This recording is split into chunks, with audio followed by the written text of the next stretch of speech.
Hi there and welcome to this week's vlog, and if you're a regular watcher of my vlogs you'll probably have noticed I look a bit different today.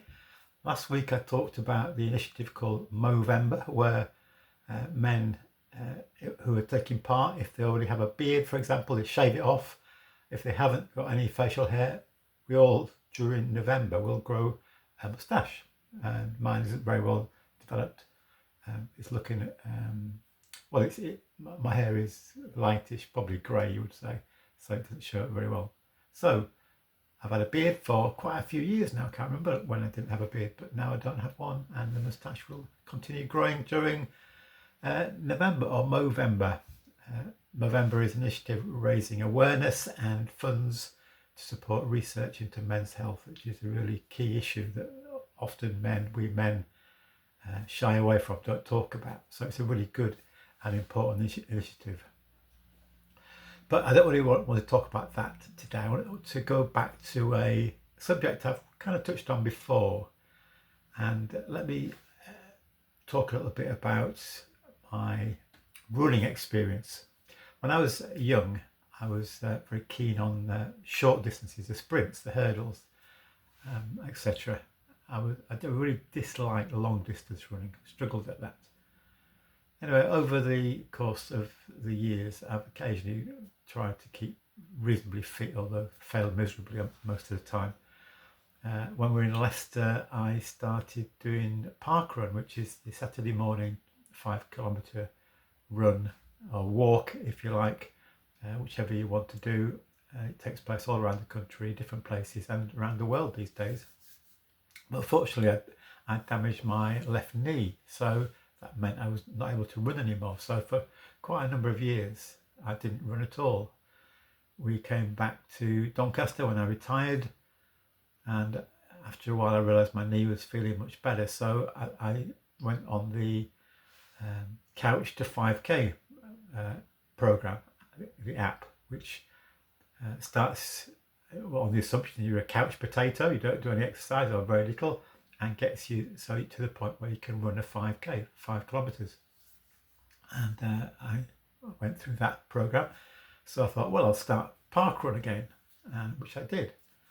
And I've been doing that ever since. Most Saturdays I'm out there doing a park run. I think this Saturday, this weekend, will be my 95th. So looking forward to celebrating the century. But that's only a relatively short distance.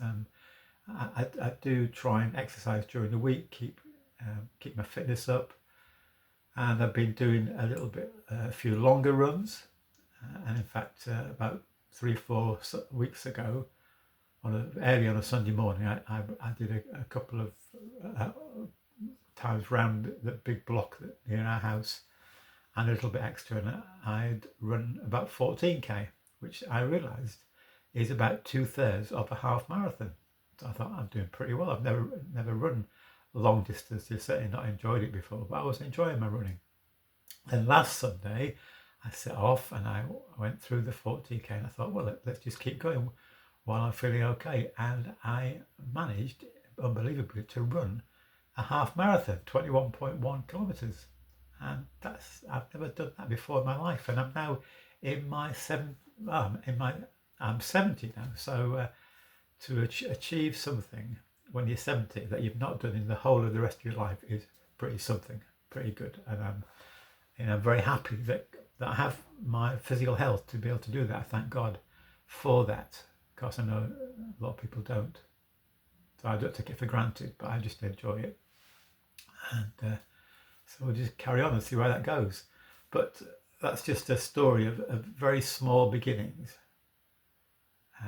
I worked my way to be able to run, not fast by any means, but I've run a half marathon on my own.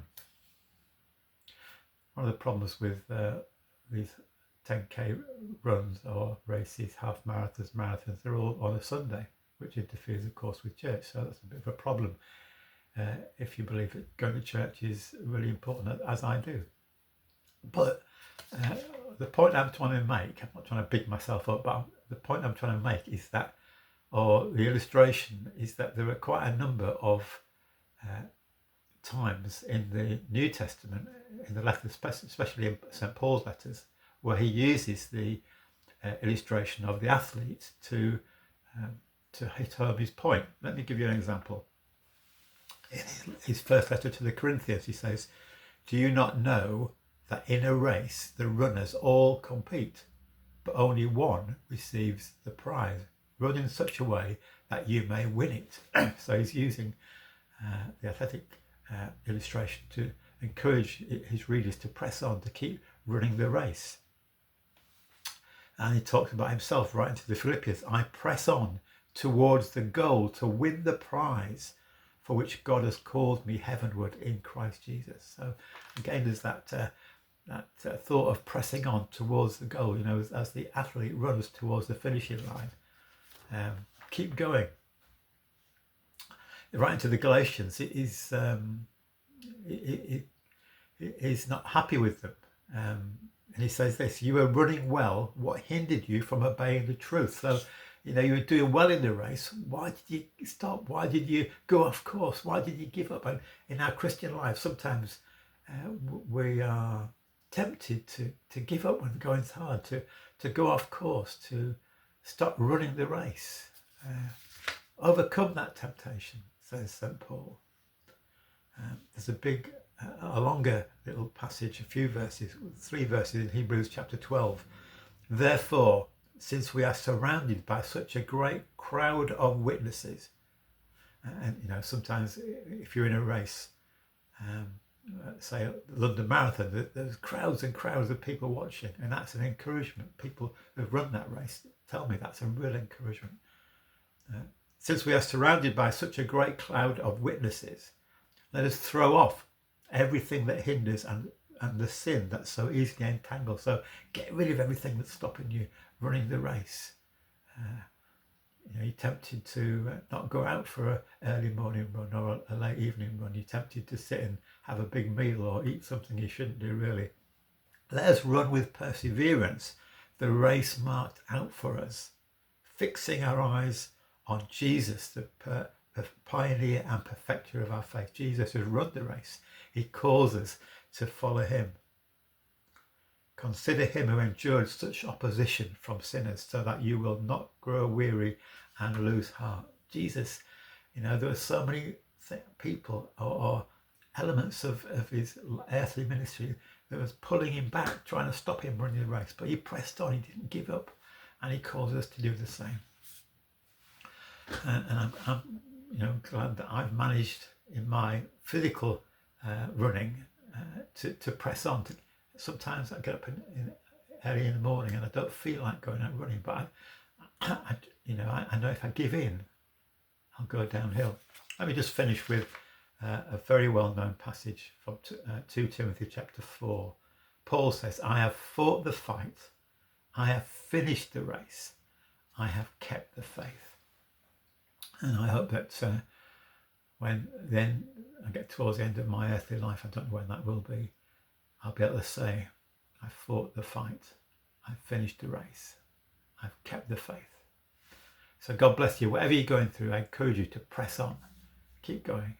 Keep your eyes fixed upon Jesus.